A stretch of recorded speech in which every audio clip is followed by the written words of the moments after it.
আপনি স্যার কিভাবে দেখছেন doctor Rafiul Haque future of learning, development, training and teaching? Thank you sir. সামনের যে সময়টা চলে আসছে, আসলে online is the main issues. এটাকে ভয় পাওয়ার কোনো কিছু নেই।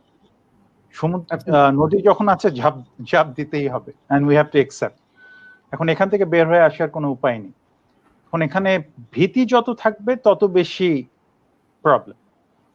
এখন সেটার জন্য ইকুইপড হওয়ার জন্য we must have a digital white board থাকতে হবে।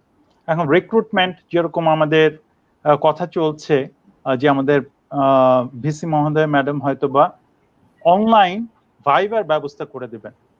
ইট might be a really huge thing যদি হয়ে যায়। জাহাঙ্গীরনগরের পাসিং আউট ব্যাচের অনলাইন ডিফেন্স হয়ে যাবে। সেখানে এক একজন এক এক জায়গা থেকে বসে তারা ভাইভাটা দিবে, এবং সেখানে বোর্ডেও যারা মেম্বার থাকবেন তারাও এক একজন এক এক জায়গা থেকে বসে দিবে। This is our academic part.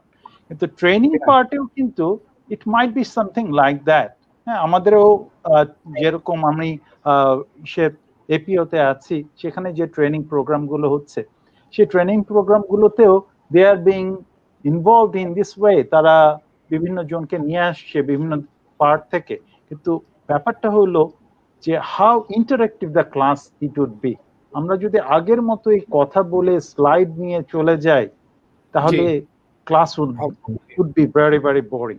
তার মানে কি, আগের ক্লাস আর এখনকার ক্লাসের মধ্যে তার ইন্টারেক্টিভনেস এর মধ্যে একটা ভীষণ তফাৎ আছে। আমি যদি মনে করি যে না, আমার কথা ঘন্টার পর ঘন্টা ছেলেপেলেরা শুনবে, it might not be like that, কারণ তারা আমাকে ফিজিক্যালি দেখছে না। জি, বডি ল্যাঙ্গুয়েজ দেখছে না, আই কন্টাক্ট দেখছে না, কিছুই দেখছে না, এনগেজ হচ্ছে না।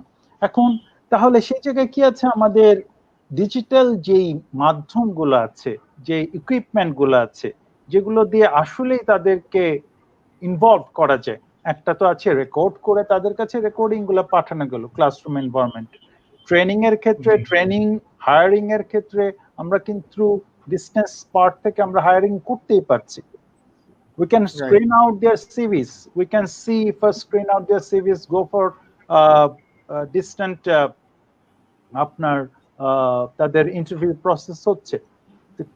ফিজিক্যাল ট্রেনিং একটা আছে, অন দ্য জব ট্রেনিং, আরেকটা আছে of the job training. Of the job training এর ক্ষেত্রে কিন্তু অনেক কিছু আমরা যেটা উইদিন দ্য এরিনাতে করতাম, সেটা আমাদেরকে কিন্তু অ্যাকসেপ্ট করে নিতেই হবে এই সার্টেন সিচুয়েশনে। কিন্তু এই প্যান্ডেমিক কিন্তু 1 মাস 2 মাস 3 মাস সে যাচ্ছে না বলে আমরা ধরে নিব, ঠিক না?